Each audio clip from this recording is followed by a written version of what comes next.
அனைவருக்கும் வணக்கம். மனுஷனோட வாழ்க்கையில ரொம்ப கொடூரமான விஷயம் என்ன அப்படின்னா மனுஷனோட பேராசை தான். ஒருத்தனோட வாழ்க்கைக்குள்ள நீ இந்த விஷயங்கள் எல்லாத்தையும் பண்ண அப்படின்னா உனக்கு நான் கேட்டதை கொடுக்குறேன் அப்படின்ற மாதிரி ஒரு ஆசையை தூண்டி விட்டாங்கன்னா இங்க இருக்கிற மனுஷங்க எந்த லெவலுக்கு போவாங்க, யாரை வேணா என்ன வேணா பண்ணுவாங்கன்னு இருக்கு இல்லையா. இன்னைக்கும் இதே மாதிரி ஒரு கான்செப்ட்ல தான் நாம தமிழ்ல புதுசா ரிலீஸா இருக்கக்கூடிய டார்க் ஜெயிண்ட் அப்படின்ற ஒரு சூப்பரான படத்தை பத்தி பார்க்க போறோம். இப்போ இந்த கதைக்குள்ள போனோம் அப்படின்னா ஒரு விவசாயி தன்னோட வாழ்க்கையில எல்லாத்தையும் இழந்துட்டு அடுத்த வேலை சாப்பாட்டுக்கு கூட வழி இல்லாம அவர் வணங்கிட்டு இருக்க கடவுள் முன்னாடி போறாரு. இப்ப நடந்துகிட்டு இருக்க விஷயங்கள் இருக்கு இல்லையா, அது எல்லாத்தையுமே சொல்லி என்னோட குடும்பத்துல ஒரே ஒரு படி நெல்லு கூட இல்லாம என்னோட மொத்த குடும்பமும் பசிப்பட்டினியால கஷ்டப்பட்டுட்டு இருக்காங்க, நீங்க தான் கடவுளை உதவணும் அப்படின்ற மாதிரி கடவுள் கிட்ட இதை கேட்டுக்கிட்டே இருக்கும்போது பக்கத்துல ஒரு சாமியார் மாதிரி ஒருத்தர் வரார். இவரோட விஷயங்கள் எல்லாத்தையும் புரிஞ்சுக்கிட்டு நீ கேட்கிற விஷயங்களுக்கு தப்பே நான் சொல்ல மாட்டேன், ஆனா எங்க கேட்கிற அப்படின்னு ஒண்ணு இருக்கு இல்லையா, அதுலதான் நீ தப்பு பண்ணிக்கிட்டு இருக்க. நீ எவ்வளவு நேரம் இங்கே இருந்து கேட்டுக்கிட்டே இருந்தாலும் எதுவுமே நடக்க போறது கிடையாது. நான் சொல்ற திசையை நோக்கி போனேன் அப்படின்னா அங்க உனக்கு ஒண்ணு தென்படும். அதுக்கிட்ட உன்னோட கஷ்டங்களை பகிர்ந்துக்கொண்டு சொல்லும் போது இவர் பயணிக்க ஆரம்பிக்கிறாரு. நிறைய விவசாய நிலங்களை தாண்டி இவர் அப்படியே பயணப்பட்டுக்கிட்டே இருக்கும்போது ஒரு இடத்துல பொத்துன்னு விழுந்து போறார். தன் பொறுமையா எழுந்து நின்று பார்க்கும்போது பக்கத்துல இவருக்கு ஒரு செல்ல மாதிரியான உருவம் தெரிய ஆரம்பிக்குது. அந்த நபர் சொல்லிட்டு போன விஷயங்கள் இதுதானோ அப்படின்ற மாதிரி, ஐயா நீ யார் எவர் அப்படின்றது எனக்கு தெரியாதியா, ஆனா என்னோட குடும்பம் பசிப்பட்டினியால கஷ்டப்பட்டுக்கிட்டு இருக்கு,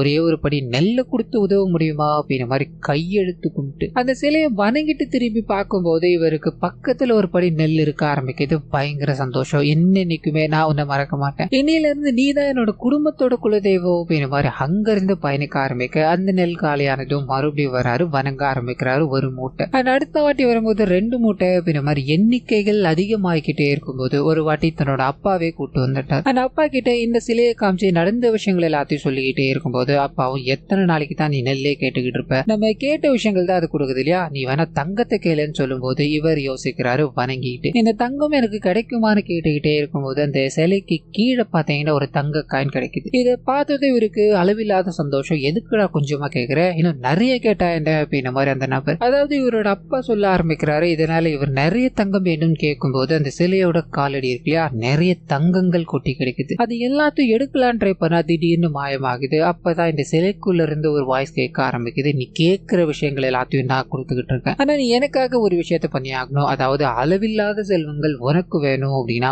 உன்னோட வம்சாவளியில உன் மூலமா பிறந்த ஒரு குழந்தை நீ பலி கொடுத்த அப்படின்னா நீ கேட்கிற விஷயங்கள் எல்லாத்தையும் நான் கொடுப்பேன்னு சொல்ல யோசிக்கிறாங்க. உடனடியா முதல்ல அவர் அனுப்பி விட்டாலியா அவர்கிட்ட போய் இந்த நடந்த விஷயங்கள் எல்லாத்தையும் சொல்ல ஆரம்பிக்கிறாரு. ஒரு உயிர் பலி அந்த சிலை கேட்குதுன்னு சொல்லும் போது இவரோட முகம் மாற ஆரம்பிக்குது. ஐயா நீங்க வணங்கிட்டு வந்தீங்க இல்லையா, அது கடவுள்லாம் ஒன்றும் கிடையாது, அது ஒரு பெரிய சாத்தான். அந்த சாத்தான் உங்களுக்கு நிறைய விஷயங்களை கொடுக்கும், அது மூலமாவே உங்களுக்கு ஒரு பலி கொடுக்கணும் அப்படின்னு மாதிரி டிமாண்ட் பண்ணும். அந்த பலியை நீங்க கொடுத்தீங்க அப்படின்னா பெரிய பெரிய ஆபத்துக்கள் வந்து சேரும், உங்களோட வம்சாவழியே இல்லாம போயிடும், அதோட ரத்த பலியை மட்டும் பூர்த்தி செய்யாதீங்க அப்படின்ற மாதிரி அங்கிருந்து நடக்க ஆரம்பிக்க. இதுக்கப்புறம் இந்த கதையில என்ன நடந்தது அப்படின்றத காமிக்காம பிரசன்ட்ல சென்னைக்கு போக ஆரம்பிக்குது. படத்தோட நாயகனான கார்த்திக் அப்படின்றவர் அவரோட வாழ்க்கையில பெரிய பெரிய கஷ்டங்களை சந்திச்சுக்கிட்டு இருக்காரு. அதாவது இவருக்கு பண நெருக்கடி அப்படின்றது எக்கச்சக்கமா இருக்கு. இவரோட நண்பர் வரைக்கும் இவர் பணம் வாங்கிட்டார். ஆனா அந்த நண்பருக்கும் இவரோட நிலைமை என்ன அப்படின்றது நல்லாவே தெரியும். இருந்தாலும் வீட்டுக்குள்ள மனைவி பயங்கரமா பிரஷர் போட்டுக்கிட்டே இருக்கிறதா இவர் பணத்தை வாங்கணும் அப்படின்ற மாதிரி கார்த்திக் கிட்ட போக கார்த்திக் என்ன பண்ணலாம்னு யோசிக்கிறாரு. இல்லடா நாளைக்கு நான் ஒரு இடத்துல கேட்டிருக்கேன்டா, நீ நாளைக்கு வாங்க, உன்னோட பணம் கண்டிப்பா அவனுக்கு கிடைக்கும் அப்படின்ற மாதிரி இவரை பேசி அனுப்பும் போது அந்த சமயத்துலதான் இவருக்கு ஒரு போன் கால். அந்த போன் காலை பேசி முடிச்சதும் வேகமா தன்னோட மனைவி முதற்கொண்டு தங்கச்சி வரைக்கும் எல்லாரையும் கிளம்புங்க அப்படின்ற மாதிரி அவசரப்படுத்திக்கிட்டே இருக்கு. அவங்களுக்கு ஒன்றும் புரியல, என்னடா நடந்துகிட்டு இருக்கு, எங்கடா போனோம்னு கேட்டுக்கிட்டே இருக்கும்போது இது நாட்கள் வரைக்கும் நம்ம பண கஷ்டத்தால ரொம்ப தவிச்சு போனோம் இல்லையா, கடவுளா பார்த்து ஒரு வழியை ஏற்பாடு பண்ணியிருக்காரு. நம்மளோட அம்மாவோட சொந்த ஊர் இருக்கு இல்லையா, அங்க நம்மளோட தாத்தா இன்னமும் உயிரோட தான் இருக்காராம். அவர் கடைசி காலகட்டத்தில் இருக்கிறதால நம்மளை பார்க்கணும் அப்படின்ற மாதிரியும் இவ்வளவு வருஷமா நம்மளதான் தேடிக்கிட்டு இருந்திருக்காங்க. எப்படியோ நம்ம கான்டாக்ட புரிச்சு இப்ப நமக்கு போன் பண்ணிட்டாங்க, ஊருக்கு மட்டும் போனோம் அப்படின்னா தாத்தாவோட நிறைய சொத்துக்கள் இருக்கு, அது எல்லாமே நமக்கு சட்டப்படி வந்து சேரும் இல்லையா, ஊருக்கு போறோம் அந்த சொத்தை வாங்குறோம், நமக்கு இருக்க எல்லா பிரச்சனையும் தீர்த்து வைக்கிறோம் அப்படின்ற மாதிரி கடன் கொடுத்த நண்பர் இருக்கா இல்லையா, அவருக்கு கூட சொல்லாம வேகமா இவங்க இந்த ஊருக்கு பயணிக்க ஆரம்பிக்கிறாங்க. போற வழியில ஒரு நபர் போன் பண்ணி இவங்களை வர வச்சாருன்னு இருக்கு இல்லையா, அவர் வேலை விஷயமா நான் வெளியூர் வந்திருக்கேன், நீங்க ஒண்ணு பண்ணுங்க, நான் சொல்ற அட்ரஸ்க்கு போங்க, அங்கதான் உங்களோட தாத்தாவோ உங்களோட வீடு இருக்கு அப்படின்ற மாதிரி சொல்ல இவங்க பொறுமையா நடந்துகிட்டே இருக்கும்போது இவங்க அந்த ஊருக்குள்ள வந்ததுல இருந்து இவங்களோட தாத்தாவோட வீட்டுக்கு போற வரைக்கும் நடக்கிற எல்லா விஷயங்களையுமே ஒரு சாமியார் மாதிரி ஒருத்தர் கவனிக்கிறார். இந்த ஊருக்குள்ள ஏதோ கெட்டது நடக்க போகுது அப்படின்னு தோணையில அவர் அமர்ந்துகிட்டே இருக்கும்போது இங்க இவங்க உள்ள போயிட்டாங்க. இந்த வீடே ரொம்ப பழமையா இருக்கே, இது உள்ள ஆள் இருக்காங்க அப்படின்னு நம்பவே முடியலையே அப்படின்னு மாதிரி பிரமிப்போடு அங்க இருக்க ஒவ்வொரு விஷயங்களையும் தாண்டி போய்கிட்டே இருக்கும்போது எக்கச்சக்கமான போட்டோஸ் இருக்கு. அது எல்லாத்தையும் பார்த்துட்டு இவங்க அப்படியே பொறுமையா நடந்து போய்கிட்டே இருக்கும்போது கார்த்திகோட மனைவி இருக்காங்களே, அவர் மாதிரி கேர் ஆகுதுன்னு உட்காரும் போது செக் பண்ணி பாக்குறாங்க. அது இவங்க பிரெக்னெண்டா இருக்காங்க அப்படின்ற விஷயம் தெரிய ஆரம்பிக்குது. கார்த்திக் கிட்ட இவங்க சர்ப்ரைஸா இதை சொல்லணும் அப்படின்ற மாதிரி பிளான் பண்ண இந்த வீட்டுக்குள்ள வந்ததும் இவருக்கு இந்த விஷயம் தெரிய ஆரம்பிக்குது. பரவாயில்லையாப்பா, வீட்டுக்குள்ள வந்ததும் நல்ல செய்தியெல்லாம் வருது,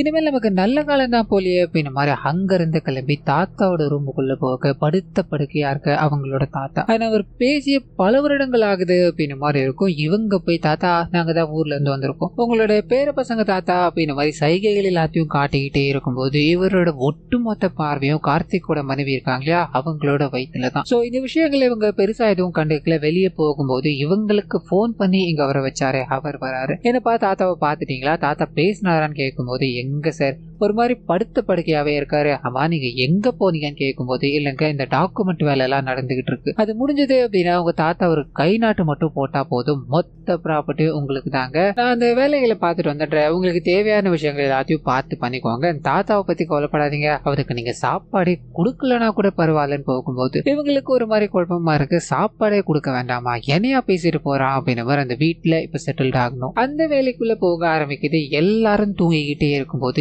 இரவு நேரத்துல யாரோ சங்கு ஊதுற மாதிரியும் அந்த மணி எல்லாத்தையும் அடிச்சுக்கிட்டே இருக்க மாதிரியான சத்தங்கள் அந்த வீட்டு பெண்களுக்கு அப்படியே கேட்டுக்கிட்டே இருக்கும்போது தூக்கம் கலையுது. அது எழுந்து பார்க்கலாம் ட்ரை பண்ணும்போது வந்த முதல் நாளே இந்த வீட்டுக்குள்ள ஏதோ ஒண்ணு இருக்கு அப்படின்றத நமக்கு காமிச்சிட்டு அவங்களுக்கு இது புரியல. அங்க ஒன்னும் இல்லை அப்படின்ற மாதிரி கடந்து போக கார்த்திகோட தங்கச்சி இருக்காங்க இல்லையா, அவங்களோட பேர் தீப்தி அப்படின்றது இந்த ஊரை சுத்தி பார்த்துட்டு வரும் போக ஆரம்பிக்க அப்பதான் ஊர்ல இருந்து அதாவது சென்னையில இருந்து இவங்களை ஃபாலோ பண்ணிக்கிட்டே இவங்களை ஒரு தலையா காதலிக்கிற ஒரு நபர் இந்த ஊருக்கு வந்துட்டார் அப்படின்ற மாதிரியோ இவங்க கிட்ட பேசணும்னு ட்ரை பண்ணும்போது டே நீ இங்கேயும் வந்துட்டியாடா, கொஞ்ச நேரம் ஆச்சு கொஞ்சம் பீஸா இருக்கணும்ன்ற மாதிரி நினைச்ச, என்னடா நீ போற இடங்கள்லாம் தொல்லை பண்ணிட்டு இருக்க அப்படின்ற மாதிரி அவனை இக்னோர் பண்ணிட்டு இவங்க வீட்டுக்குள்ள போக ஆரம்பிக்கிறாங்க. சரி தாத்தாக்கு சாப்பாடே கொடுக்க வேணாம் அப்படின்ற மாதிரி சொல்லிட்டாரு, அதுக்குன்னு அப்படியே விட முடியாது இல்லையா, கொடுக்கலாமே அப்படின்ற மாதிரி சாப்பாடு எல்லாத்தையும் கொண்டுகிட்டு உள்ள போக இந்த வாட்டி ஒரு ரெஸ்பான்ஸ் எதுவுமே பண்றதா தெரியல. மௌனமா இருக்கும்போது சரி பசிச்சா சாப்பிட போறாரு அப்படின்ற மாதிரி ஃப்ரீயா விட இந்த ஊர்ல அப்படியே கொஞ்சம் கொஞ்சமா நாட்கள் போக ஆரம்பிக்குது. அதே சமயத்துல நாயகனோட நண்பர் இருக்கா இல்லையா, போன் பண்ணி பார்த்துக்கிட்டே இருக்க காணும். அவரோட வீட்டுக்கு போனாலும் வீடு பூட்டப்பட்டிருக்கு. இதனால அவரோட மனைவி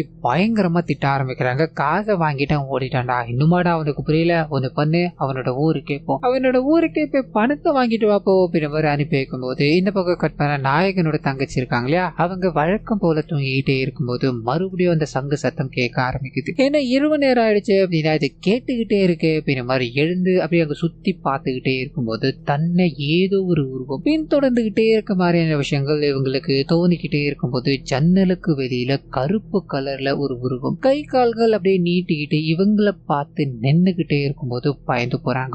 ஓடி வந்து பெட்ஷீட்டை இறுக்கமா பொத்திக்கிட்டு இது எல்லாத்தையும் நினைச்சு இது கனவுதான் அப்படின்ற மாதிரி படுத்து தூங்க ஆரம்பிக்க அடுத்த நாள் காலையில வீட்டுல யாரும் இல்ல, கார்த்திகோட மனைவி மட்டும் அவங்களோட வேலைகள் எல்லாத்தையும் பார்த்துக்கிட்டே இருக்கும்போது வீட்டுக்குள்ள பெர்மிஷனே இல்லாம ஒரு நபர் என்ட்ராக ஆரம்பிக்கிறாரு. இவங்களை பார்த்ததோ தப்பான பார்வையில அதாவது தப்பான கண்ணோட்டத்துல நிறைய விஷயங்களை பண்ணிக்கிட்டே இருக்கும்போது என்ன வேணும் உங்களுக்கு, என்னோட கணவர் வீட்டுக்குள்ள இல்லைன்னு சொல்லும் போது ஓ கல்யாணம் ஆயிடுச்சா, சரி பரவாயில்ல, எனக்கு கொஞ்சம் தண்ணி கிடைக்குமா அப்படின்ற மாதிரி தண்ணியை வாங்கி குடிச்சுக்கிட்டே இருக்கும்போது தான் இவர் இந்த ஊர்ல இருக்க ஒரு போலீஸ்காரர் அப்படின்ற விஷயம் இவங்களுக்கு தெரிய ஆரம்பிக்குது. இந்த வீட்டுக்குள்ள ஆளுங்க வந்திருக்காங்க அப்படின்றது தெரிஞ்சது, அதனாலதான் வந்து பார்த்துட்டு போனேன் அப்படின்ற மாதிரி இவங்களை லுக்கு விட்டுக்கிட்டு அப்படியே பொறுமையா நடக்க இவங்களுக்கு இந்த விஷயம் சுத்தமா பிடிக்கவே இல்லை. அப்படியே கட் பண்ணா தீப்தி கிட்ட அன்னைக்கு நைட்டு பார்த்த விஷயங்களால அப்படியே உறைஞ்சு போய் நிற்கும் போது இவங்களோட ஒன் சைட் காதல் என்ற காலியா வரான். உங்ககிட்ட ஒரு முக்கியமான விஷயம் பேச வேண்டியிருக்குன்னு சொல்லி நேத்து நைட்டு ஒரு கருப்பு உருவம் தென்பட்டது இல்லையா, அந்த கருப்பு உருவமே இவர் தான். அதாவது இவங்களை இம்ப்ரெஸ் பண்ணணும் அப்படின்றதுக்காக தான் ரோஜா பூவோட அங்க வந்திருக்காரு. இந்த விஷயத்தை இவர் சொல்லும் போது டேய் நீயாடா, நான் கூட ஏதோ உருவம்னு நினைச்சு பயந்து போயிட்டேன்டா அப்படின்ற மாதிரி அவரை பயங்கரமா திட்டிக்கிட்டே இருக்கும்போது இது எல்லாத்தையும் உரமாவே நான் நேத்து உன்னை பார்த்தேன், உன்னை மட்டும் இல்ல உன் பின்னாடி ஒரு உருவத்தையும் பார்த்தேன்னு சொல்லும் போது இவர் பார்த்த விஷயங்களுக்குள்ள போக ஆரம்பிக்குது. கருப்பு கலர்ல ஒரு உருவம் இவங்க பின்னாடி நின்னுகிட்டே இருக்கு. இந்த விஷயத்தை பார்த்து இவர் பயந்து போக ஆரம்பிக்கிறாரு. இதுக்கு மேல நீங்க அந்த வீட்டுல இருக்க வேண்டாமா, அந்த வீட்டுக்குள்ள ஏதோ ஒண்ணு இருக்கு, நான் சொன்னா கேளு, இங்க இருந்து போயிலா திப்தி, வா திப்தி அப்படின்ற மாதிரி கூப்பிட்டுக்கிட்டே இருக்கும்போது இவனெல்லாம் இவங்க ஒரு ஆளாவே மதிக்கல, இக்னோர் பண்ணிட்டு போய்கிட்டே இருக்காங்க. வீட்டுக்குள்ள நடக்கிற அமானுஷமான விஷயங்கள் இருக்கு இல்லையா, அது தொடர்ந்துகிட்டே தான் இருக்கு. ஒருத்தருக்கும் மாத்தி மாத்தி இந்த விஷயங்கள் நடந்துகிட்டே இருக்கு. இங்க இருக்கிற யாருக்குமே ஒன்னும் புரியல, என்னது இது, கனவா நனவா அப்படின்ற ஜோன்ல இருக்கும்போது அதே சமயத்துல நாயகனோட ஃப்ரெண்ட் இருக்கா இல்லையா, இந்த ஊருக்கு வந்துட்டார். அவரோட நண்பனோட வீட்டை கண்டுபிடிக்கணும் அப்படின்ற மாதிரி பயணப்பட்டுக்கிட்டே இருக்கும்போது பொத்துன்னு போன் தண்ணியில விழுந்து போகுது. இதனால இவரோட மனைவி கிட்ட இவர் கான்டாக்ட் பண்ண முடியாத சூழல் உருவாக ஆரம்பிக்குது. அவங்க என்ன பண்றாங்க அப்படின்னா புருஷனை காணோம், அவன் போனும் எடுக்க மாட்டானே அப்படின்ற குழப்பத்துல இருக்கும்போது இந்த பக்கம் நாயகன் கிட்ட போக ஆரம்பிக்குது. ஒருத்தர் இங்க போன் பண்ணி கூப்பிட்டாரு, தன்னோட தாத்தாவோட சொத்துக்களை கொடுக்கணும், எல்லா வேலைகளும் முடிஞ்சிருச்சு அப்படின்ற மாதிரி சொன்னாரு. அன்னைக்கு வந்த மனுஷன் தான் அத்தோட வீட்டு பக்கமே ஆளை காணும். இதனால அவர் எங்க இருக்காரு அப்படின்றத விசாரிக்கணும் அப்படின்ற மாதிரி ஊர்ல இருக்க எல்லார்கிட்டையும் கேட்டு அலைஞ்சுக்கிட்டே இருக்கும்போது யாருக்குமே அப்படிப்பட்ட ஒரு நபரே இங்க தெரியவே இல்லை. இதனால குழம்பி போக ஆரம்பிக்கிறாரு. அந்த சமயத்துலதான் ஊர்ல இருக்க ஒரு 2 பேர்கள், தம்பி நீ சொல்ற ஆளு எங்களுக்கு தெரியுமா தெரியாதா அப்படின்ற மாதிரி எங்களுக்கு ஐடியாவே கிடையாது, ஆனா இந்த ஊருக்குள்ள ரொம்ப பழமையான ஒரு ஆள் இருக்காருப்பா, அவரை கேட்டா அதாவது தெரியும் நினைக்கிறேன், நீ நாளைக்கு வா நான் அவர்கிட்ட கூட்டு போறேன்னு சொல்லிட்டு, தம்பி அந்த வீட்டுக்குள்ள தானே நீங்க இருக்கீங்க, உங்களுக்கு எதுவும் பிரச்சனை இல்லைல்ல, எதனா இருந்தா சொல்லுப்பான்னு கேட்கும்போது தயங்குறாரு. அந்த சமயத்துலதான் தம்பி அது ஒண்ணும் கிடையாது, அந்த வீட்டு பக்கம் ஊர் மக்கள் யாருமே போக மாட்டாங்க, ஆனா நீங்க இப்ப அந்த வீட்டுல தான் இருக்கீங்க இல்லையா, அந்த வீட்டு பக்கம் போனாங்க அப்படின்னா உங்களுக்கு மனநிலைமை ஒரு மாதிரி ஆயிடும்ப்பா, திடீர்னு ஏதாவது ஒண்ணு பைத்தியம் மாதிரி பண்ணிக்கிட்டே இருப்பாங்க. அண்ட் கொஞ்ச நேரம் கழிச்சு இதை நானா பண்ண அப்படின்ற மாதிரி யோசிக்க ஆரம்பிச்சிருவாங்க. அதனாலதான் தம்பி சொல்றேன் கொஞ்சம் பார்த்து இருந்துக்கோங்கன்னு சொல்லும் போது இவருக்கு ஒன்னும் புரியல. அண்ட் வீட்டுக்கு போக ஆரம்பிக்கிறாரு. இது நேரம் வரைக்கும் அவங்க சொன்ன மாதிரியான சம்பவங்கள் இங்க நடந்தது கிடையாது. ஆனா எப்போ அந்த வீட்டுக்குள்ள போற எல்லாருமே ஒரு மாதிரி மனநல பாதிக்கப்பட்ட மாதிரி மாறுறாங்க அப்படின்ற மாதிரி சொன்னாரோ அன்னில இருந்து நாயகனோட குணங்கள்ல மாற்றம் ஏற்பட ஆரம்பிக்குது. அவருக்குள்ள ஏதோ ஒரு பேய் இருக்கு அப்படின்ற மாதிரியும் திடீர்னு கோவப்பட ஆரம்பிக்கிறாரு. இவரோட தங்கச்சி பக்கத்துல எல்லாம் படுத்துக்கிட்டே இருக்கும்போது அவங்களுக்கு ஒண்ணுமே புரியல, இவன் எதுக்காக இதெல்லாத்தையும் பண்ணிக்கிட்டு இருக்கா, இங்க என்ன நடந்துகிட்டு இருக்கு அப்படின்ற குழப்பத்துல இருக்கும்போது இந்த பக்கம் அந்த போலீஸ்காரர் கிட்ட போக ஆரம்பிக்குது. ஒருதலை காதலன் இருக்கா இல்லையா, அவங்க கிட்ட போய் போட்டோ காமிச்சு, அதாவது ஊருக்குள்ள நாயகனோட நண்பன் வந்தார் இல்லையா,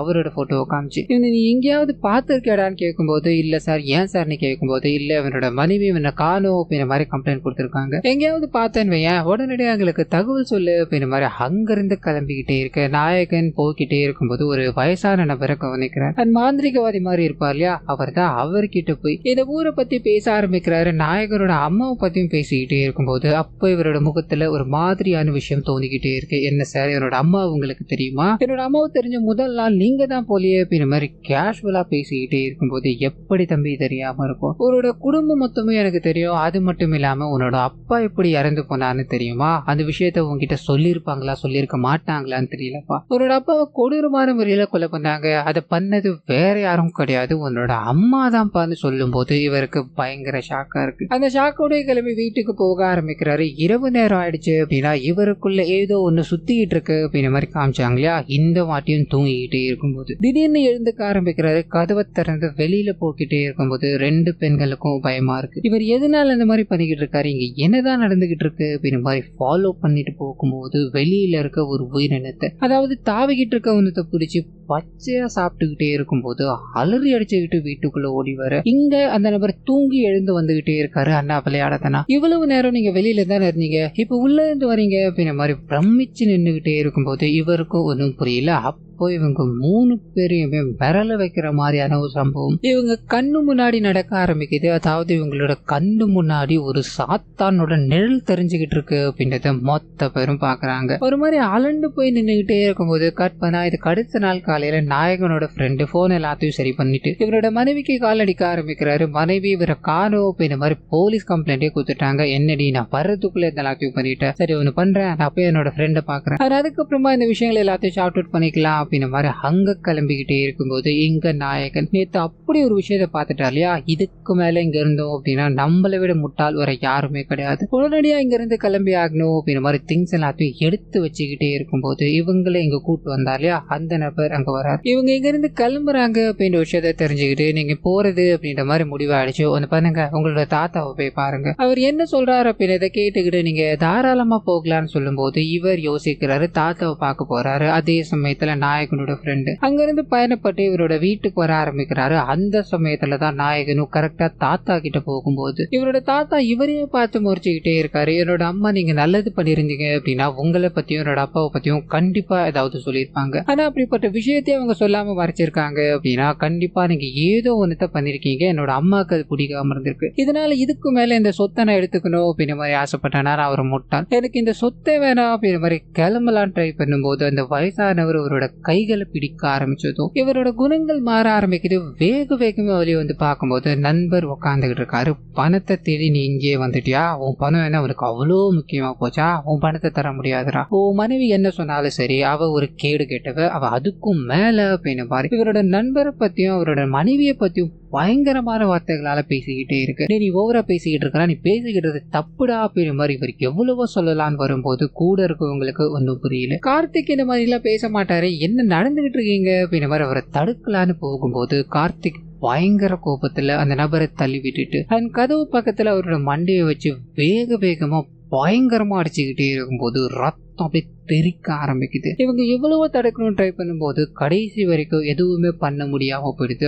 அந்த இடத்துல இவரோட நண்பன் துடிக்க இறந்து போகும்போது நாயகன் அப்பதான் சுயநினைவுக்கு வர ஆரம்பிக்கிறாரு. பார்த்ததும் பயங்கர ஷாக்கு. இதை நான் வேணும்னே பண்ண கிடையாது அப்படின்ற மாதிரி பயத்துல இருக்கும்போது பட்டுன்னு வீட்டு கதவை யாரோ தட்டுறாங்க. இவங்க இப்ப மாட்டிப்பாங்க இல்லையா, என்ன பண்ணலாம்னு யோசிக்கிறாங்க. இந்த பணத்தை முதல்ல உரமா எடுத்துப்போம், மிச்சம் எதுவா இருந்தாலும் அப்புறம் பேசிப்போம் அப்படின்ற மாதிரி அது எல்லாத்தையும் கிளியர் பண்ணி வச்சுக்கிட்டே இருக்கும்போது அங்க வர்றது யார் அப்படின்னா அந்த ஒருதலை காதலனும் இவங்களை மிரட்டிக்கிட்டு இருக்க போலீஸ்காரனும் தான். சோ தீப்திக்கு இன்னைக்கு பர்த்டே அப்படின்றதால ஒருதலை காதலன் சர்ப்ரைஸ் பண்ணணும். அதுக்காக தான் இந்த எல்லா வேலைகளையும் பார்த்துக்கிட்டு இருக்கா. ஒரு பக்கம் எல்லாரும் பயத்துல நின்றுகிட்டே இருக்கும்போது வா கேக் கட் பண்ணு, உனக்கு இன்னைக்கு பர்த்டே தானமா, அதை ஜாலியா செலிப்ரேட் பண்ணலாம் அப்படின்ற மாதிரி நிலைமை புரியாம இவன் இந்த வேலைகள் எல்லாத்தையும் பண்ணிக்கிட்டே இருக்கும்போது அந்த சமயத்துல தான் காவலர், அம்மா இந்த வீடு இவ்வளவு பெரிய வீடா இருக்குல்ல, பயங்கரமான வீடா இருக்குல்ல அப்படின்ற மாதிரி சுத்தி முத்தி பார்த்துக்கிட்டே இருக்கும்போது அந்த காவலர் தேடிக்கிட்டு இருந்த நபர் இறந்து போயிருக்காரு அப்படின்ற விஷயத்த கண்டுபிடிச்சிட்டாரு. இவரோட மனைவி இவரை காணோம் அப்படின்ற மாதிரி கமிஷனர் ஆபீஸ் வரைக்கும் போய் கம்ப்ளைண்ட் கொடுத்திருக்காங்க. ஆனா நீங்க இவனை கொலை பண்ணி வச்சிருக்கீங்க, பணத்துக்காக இதெல்லாத்தையும் பண்ணிட்டீங்க, ஒண்ணு பண்ணுங்க, இந்த கொலையை நீங்க தான் பண்ணீங்க அப்படின்ற மாதிரி சரணடைஞ்சிருங்க, எல்லாமே சரியாயிடும் சொல்லும் போது இவங்க பட்டனி இல்ல சார் நாங்க தெரியாதனமா இது பண்ணிட்டோம், இது ஒரு ஆக்சிடென்டா தான் நடந்தது அப்படின்ற மாதிரி பேசிக்கிட்டே இருக்கும்போது யோசிக்கிறாரு. சரிப்பா இந்த ஒட்டுமொத்த சொத்தும் பயங்கரமா இருக்குன்னு நான் கேள்விப்பட்டேன், இந்த சொத்து எல்லாத்தையும் அடிக்கணும் அப்படின்ற மாதிரி தான் பல நாட்களா நான் சுத்திக்கிட்டே இருந்தேன், இப்போ அதுக்கான வாய்ப்பு கிடைச்சிருச்சு, நீங்க 3 பேர் இருக்கீங்களா 4 பங்கா போடுங்க, என்னோட சேர்த்து எல்லாத்தையும் ஃபைனலைஸ் பண்ணிக்கலாம்னு சொல்லும் போது இவங்க யோசிக்கிறாங்க, சரி சம்மதிக்கிறாங்க. இப்போ வயசானவரோட கை நாட்டு வேணும் இல்லையா, இதனால அவர் போய் தூக்கிட்டு வரலாம் அப்படின்னு மாதிரி உள்ள போக இங்கதான் ஒரு பயங்கரமான ட்விஸ்ட் காத்துக்கிட்டு இருக்கு. அங்க வயசானவர் காணோன்றதை விட அங்க அவர் இருந்ததுக்கான எந்த அடையாளங்களும் இல்லாம இருக்கும்போது மிரண்டு போயிடுறாங்க 3 பேரும். இல்ல சார் அவர் இங்கதான் இருந்தார் அப்படின்ற மாதிரி ரூமை ஃபுல்லா செக் பண்ணிக்கிட்டே இருக்கும்போது அப்போ போலீஸ்காரருக்கு 2 போட்டோ கிடைக்குது. முதல் போட்டோ என்ன அப்படின்னா இவங்களோட தாத்தா 95ல இறந்து போயிட்டார் அப்படின்ற மாதிரி. ஒரு 2வது போட்டோ என்ன அப்படின்னா இவங்களை இந்த வீட்டுக்குள்ள கூட்டு வந்தார் இல்லையா அந்த நபர். ஸோ 2 பேருமே லிட்டரலி இறந்து போய் 20 வருஷம் ஆகுது. இதை கேட்டதும் ஒரு மாதிரி அதிர்ச்சியில நின்றுகிட்டே இருக்கும்போது போலீஸ்காரருக்கும் என்ன விளையாடிட்டு இருக்கீங்களா நீங்க, இப்போ இந்த சொத்தே உங்களுக்கு இல்லைன்னு ஆகி போச்சு, ஒன்று பண்ணுங்க, வேற மெத்தட் ஒன்று இருக்கு, இங்க 3 பேர் ஜெயிலுக்கு போறதை விட ஒரே ஒரு ஆள் அதாவது இந்த கார்த்தி மட்டும் கொலையை பண்ணா அப்படின்ற மாதிரி ஜெயிலுக்குள்ள போட்டோம், உங்க 2 பேரையுமே நான் விட்டுடுறேன், ஆனா அதுக்கு நீங்க பண்ண வேண்டியது எல்லாமே ஒரே ஒரு விஷயம் தான், இந்த கார்த்தியோட மனைவியை நான் அடையணும்னு சொல்லும் போது கார்த்திக்கு பயங்கர கோபம். இதனால இவங்களுக்குள்ள சண்டை வந்துகிட்டே இருக்கும்போது அந்த சின்ன பையன் இருக்காலே ஒருதலை காதலன் அவங்கிருந்து ஓடலாம் ட்ரை பண்ணி ஓடி போய் கதவை திறக்கும் போது புழு பூச்சி நிறைந்த ஒரு முகம், அதாவது அந்த வயசான தாத்தா இருக்கா இல்லையா அந்த முகம், இவனை பார்த்து முறைச்சுக்கிட்டே இவனோட கழுத்தை அப்படியே திருப்பி போடும்போது அந்த இடத்துல துடிக்க இவன் இறந்து போறான். சோ இந்த வீட்டுக்குள்ள ஒரு அமானுஷம் இருக்கு அப்படின்றது இவங்க தெரிஞ்சுக்கிட்டு அங்கிருந்து தப்பிக்கணும் அப்படின்றதுக்காக பல முயற்சிகள் எடுத்துக்கிட்டே இருக்கும்போது கார்த்திக்கோட உடம்புல அந்த அமானுஷம் போக ஆரம்பிக்குது. அங்க இருக்க